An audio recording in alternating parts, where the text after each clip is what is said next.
درخت کو جب دیمک چاٹتی ہے نا تو اینڈ پہ پتہ چلتا ہے جب درخت گرتا ہے. دیکھیں پاکستان پہ خاص اللہ کا کرم ہے, ہر بندہ کھا رہا ہے. بقول عمران خان صاحب کے ہم کرائے کے قاتل تھے, ہم امریکہ کی غلامی کرتے تھے, اس کے اگینسٹ ہمیں معاوضہ ملتا تھا ڈالرز کی شکل میں, تو ضیاء کا دور بڑا خوشحال تھا. حالانکہ کوئی ترقی نہیں ہوئی اس دور کے اندر.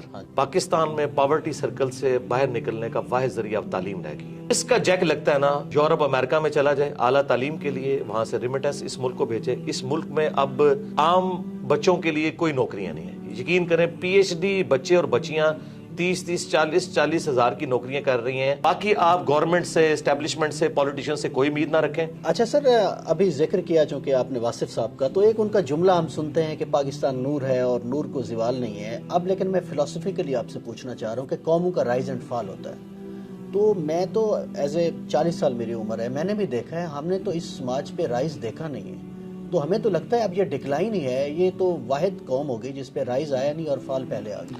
جی دیکھیں یہ سارے جذباتی جملے ہیں, ہم اس میں بلیو نہیں کرتے.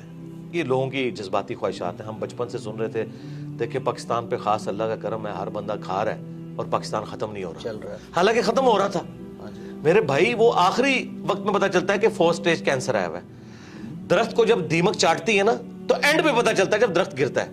ہم تو اس وقت بھی کہہ رہے تھے کہ یار ایسا نہیں ہے, اس کو روحانیت کے ساتھ نہ جوڑیں. لیس للانسان الا ما سعی, اللہ نے دنیا کو اسباب کے ساتھ جوڑا ہے, انسان کے لیے وہی ہے جس کی وہ کوشش کرتا ہے.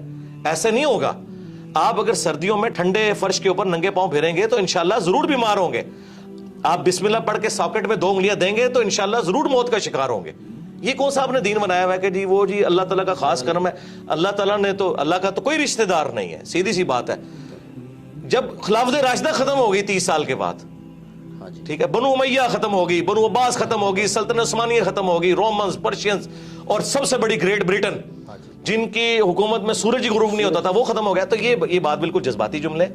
یہ جو پاکستان چل رہا تھا نا ابھی, وہ چل رہا نہ تو دعاؤں کی وجہ سے چل رہا تھا اور نہ یہ تھا کہ وہ ترقی کر رہا ہے. ہوتا یہ تھا بقول عمران خان صاحب کے ہم کرائے کے قاتل تھے, ہم امریکہ کی غلامی کرتے تھے, اس کے اگینسٹ ہمیں معاوضہ ملتا تھا ڈالرز کی شکل میں, تو ضیاء کا دور بڑا خوشحال تھا.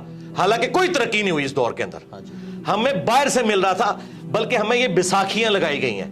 مشرف کے دور میں کہتے ہیں جی دیکھیں جی 10 سال تک 60 پہ رہا ڈالر. وہ اس لیے نہیں رہا کہ مشرف نے کوئی یہاں فیکٹریاں لگا دی ہیں, یہ کچھ کنٹریبیوٹ کیا اس نیشن کو. جی ڈالر, آج بھی سرکار ڈالر آ جائیں تو دیکھیں ملک دوبارہ خوشحال ہو جائے گا.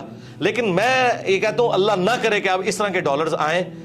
ہمیں ایک بار اس بستی میں گریں گے پھر اٹھیں گے اگر اٹھنا چاہیں گے, نہیں تو ضروری نہیں ہے.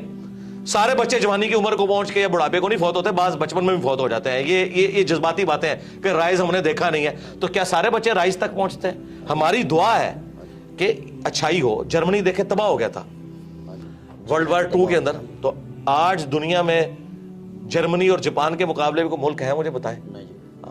تو دیکھ لیں وہاں پہ فوجیں اس لیول کی نہیں ہے, پھر بھی لوگ رات کو بڑے آرام سے سوتے ہیں. بس آخری سوال ہے سر, نوجوان جو ہیں اس ملک کے وہی وارث ہیں اور وہی تعداد میں سب سے زیادہ ہیں. بس ان کو ذرا مخاطب کر کے, سیاست, معیشت, معاشرت سب تباہ ہے, تو ہمارا مخاطب تو وہی ہے, وہی کچھ کر سکتے ہیں. جی نوجوانوں کو میں یہ ریکویسٹ کروں گا کہ آپ لوگ جو ہے نا اپنی تعلیم کے اوپر توجہ دیں. پاکستان میں پاورٹی سرکل سے باہر نکلنے کا واحد ذریعہ اب تعلیم رہ گئی ہے.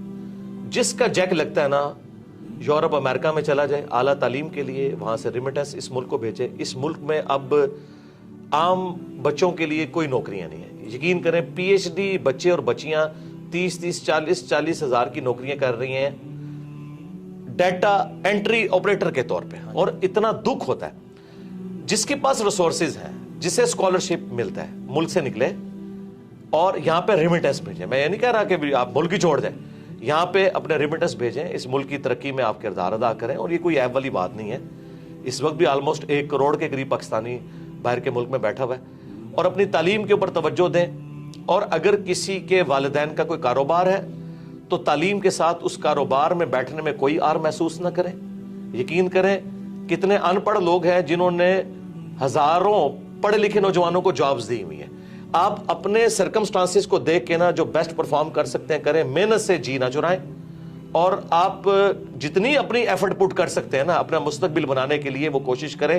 باقی آپ گورنمنٹ سے, اسٹیبلشمنٹ سے, پولیٹیشین سے کوئی امید نہ رکھیں. بالکل کوئی دور دور تک حالات و واقعات یہاں نظر نہیں آ رہے ہیں. جس کا کوئی جیک لگتا ہے بھائی یہاں سے نکلیں اور یہاں آپ